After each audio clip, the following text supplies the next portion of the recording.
if you will, for the Tampa Bay area. The growth has been spectacular there, and their ability to handle, I mean, would you look at that? We're told of boats up on their keels down in the Florida Keys now. And the worst of all this for the Tampa Bay area is many hours away. It's going to be nightfall before it gets really bad there. But these are the pictures from the last one, 1921. Let's get to St. Pete Beach now. That's in Hillsborough County. Matt Finn is there on St. Pete Beach. Not too much just yet, Matt.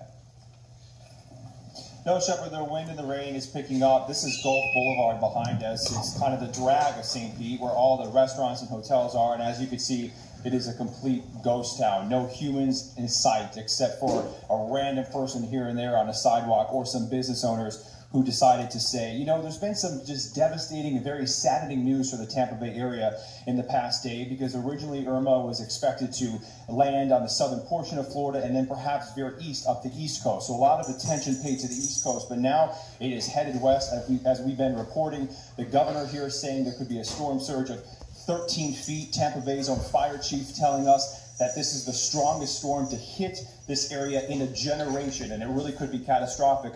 We ran into this gentleman here. His name is Keith. He's the president of the Trade Winds Resort. He's deciding to stick it out. Keith, you say you've got enough food, water, and generators. What are the next 24 hours going to look like for you? Well, we're worried. We've spent about 3 days getting ready. We're the largest resort on the west coast of Florida with about 35 acres of real estate. So it's taken a lot to get the properties buttoned down. And we've never seen a storm like this, so who knows if it's going to work or if it's going to fail. But we've got about 50 crew members here staying here. We were expecting about 700 linemen today.